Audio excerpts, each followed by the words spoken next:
जो मूड ख़राब होता है वो ब्रेन में से ख़राब होता है, कुछ केमिकल ज़्यादा हो जाते हैं और ब्रेन में मूड की ख़राबी के लिए एक बादाम के साइज़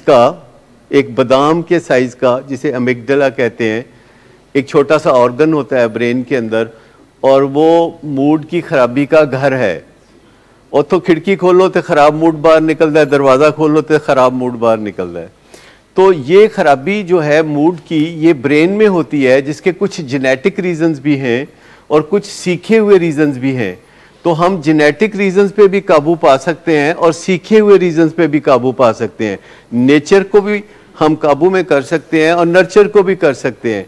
लेकिन आप ये बात समझने की कोशिश करें कि जब आप किसी मेडिसिन को शक की निगाह से देखते हैं जो कि आपके लिए लाजिम है और जिसके बगैर आपका गुजारा ही नहीं है, कोई एक मेडिसिन है मिसाल के तौर पर कि जिसके बगैर आपका गुजारा ही नहीं, कोई दिल की बीमारी है और उसमें कोई दवाई है और आपका उसके बगैर गुजारा नहीं, तो दवाई खाएंगे। और इसी वजह से जो ब्लड प्रेशर के मरीज़ होते हैं या दिल के मरीज़ होते हैं वो ये सब दवाइयाँ खाते हैं और ब्लड प्रेशर की दवाइयाँ और दिल की दवाइयाँ, ये जो कुर्बत के लम्हात का मामला है, इस पे एडवर्सली इफ़ेक्ट करती हैं, लेकिन वो इतना इस पे एहतजाज नहीं करते और आराम से वो खाई जाते हैं। और जितना वो कुर्बत के लम्हात से लुत्फ़अंदोज़ हो सकते हैं वो होते रहते हैं और बाकी वो सीखते रहते हैं कि और बेहतरी की तरफ कैसे जाना है। लेकिन मैं आपको बताऊं कि इन दवाइयों में कोई ऐसी लॉजिक नहीं है कि ये असरअंदाज हों कुर्बत के लम्हात पे, क्योंकि इन दवाइयों का उस सिस्टम से कोई ताल्लुक ही नहीं है, कोई लेना देना ही नहीं है। लेकिन सवाल ये पैदा होता है कि ये दवाइयाँ आप खाते क्यों हैं? ये दवाइयाँ आप खाते हैं थॉट डिसऑर्डर के लिए और मूड डिसऑर्डर के लिए। तो इसका मतलब है कि थॉट डिसऑर्डर है और मूड डिसऑर्डर है, दो ही वजूहात हैं जो आप रिस्पेरडॉल खाते हैं, या तो मूड डिसऑर्डर या थॉट डिसऑर्डर। तो इसका मतलब है कि मूड डिसऑर्डर और थॉट डिसऑर्डर तो है, और इसका मतलब है कि सेक्स में या कुर्बत के लम्हात में मुश्किलात हैं।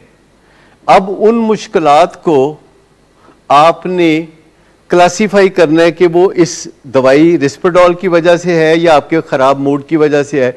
तो आप किसको ब्लेम करना चाहेंगे? आप रिस्पेरडॉल को करना चाहेंगे, आप अपने ऊपर तो नहीं लेना चाहेंगे। तो आप भी चाहें तो रिस्पेरडॉल को ब्लेम कर लें और चाहें तो रिस्पेरडॉल बंद कर दें, फिर थॉट डिसऑर्डर और मूड डिसऑर्डर और भी बढ़ जाएगा।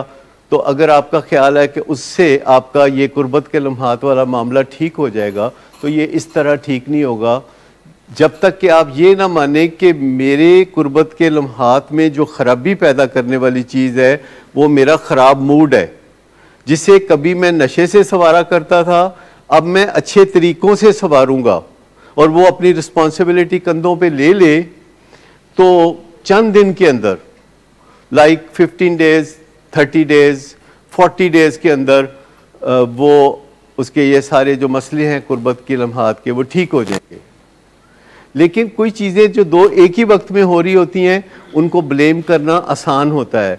एक ही वक्त में आपने नशा छोड़ा हुआ है और आपका मूड ख़राब रहता है, एक ही वक्त में आपको रिस्पेरडॉल मिल रही है ताकि आपको आसानी हो, और एक ही वक्त में आपको कुर्बत के लम्हात के हवाले से कुछ स्टेज नंबर 2 की डिफ़िकल्टी है।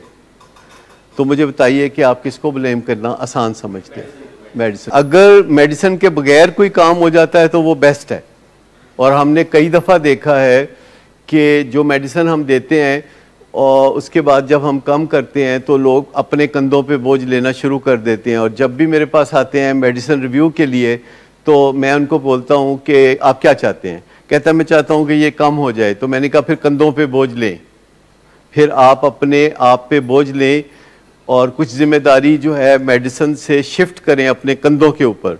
और वो कहते हैं कि मैं करूँगा, तो हम आहिस्ता आहिस्ता मेडिसिन ज़ीरो कर देते हैं। मेडिसिन ये विटामिन नहीं है कि जो मैंडेटरी है, अगर इसकी ज़रूरत है तो इसकी ज़रूरत है, अगर इसकी ज़रूरत नहीं है तो इसकी ज़रूरत नहीं है।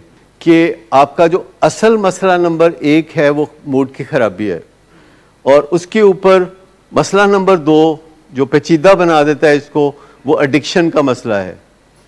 मसला नंबर 3 फिर रिकवरी में आता है कि अब आपने ड्रग हटा दिया है, मूड की खराबी उभर के फिर सामने आ रही है, और आपको मैनेजमेंट के लिए कुछ दवाई की ज़रूरत है। अगर आप उस दवाई के बगैर मैनेज कर सकते हैं लाइफ को, अगर आपको थॉट डिसऑर्डर नहीं है, अगर आपको दवाई की मदद की ज़रूरत नहीं है, तो दवाई छुड़वा दी जाएगी। लेकिन अगर आपको दवाई की ज़रूरत है अपने थॉट डिसऑर्डर के लिए या मूड डिसऑर्डर के लिए, तो फिर अभी थोड़ा इंतज़ार करना होगा कि वक्त गुज़रे और आप हेल्दी हो जाएं, आपके सिस्टम जो है कुदरती रिकवरी में आ जाएं, और फिर आप अपनी वॉक एक्सरसाइज से, अपनी नींद से, अपने खाने पीने से और अपने रिलेशनशिप से और अपने माइंडसेट की पावर से उसको कवर करें।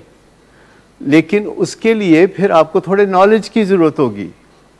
ये थोड़ा हसास सब्जेक्ट है, तो मैं चाहूँगा कि अपने पेशेंट्स के साथ, उनकी फैमिलीज़ के बगैर भी कभी इसको डिस्कस करूँ, ज़्यादा खुल के बात हो सकती है। और जब भी मैं कभी बात करता हूँ पेशेंट से तो वो ज़्यादा तेज़ी से अंडरस्टैंड करते हैं। लेकिन आप चाहें तो गूगल पे जाके, यूट्यूब पे जाके इस सब्जेक्ट को समझ भी सकते हैं कि डिफ़िकल्टी कैसे अराइज होती है और डिफ़िकल्टी को कैसे ठीक किया जाता है। ज़्यादातर जो है ये मदद जो है आजकल हासिल कर सकते हैं।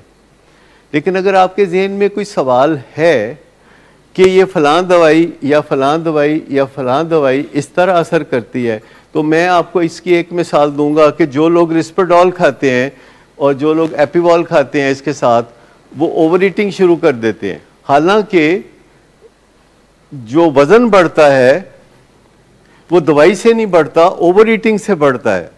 लेकिन उसके साथ साथ चूँकि दवाई भी चल रही होती है तो वो ब्लेम दवाई के ऊपर चला जाता है कि दवाई की वजह से मेरा वज़न बढ़ गया है।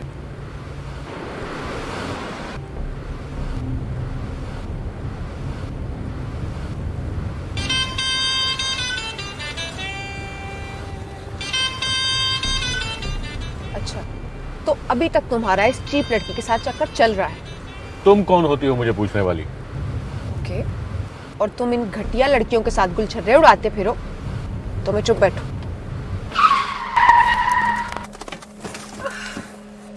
Get out.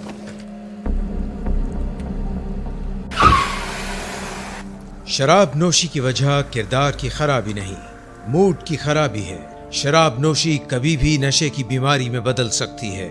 नशे की बीमारी हर स्टेज पर काबिले इलाज है। मदद हासिल कीजिए, क्योंकि वो ऐसा नहीं करेगा। विलिंग वेज से मदद हासिल कीजिए, कहीं से भी मदद हासिल कीजिए, लेकिन फौरी मदद हासिल कीजिए।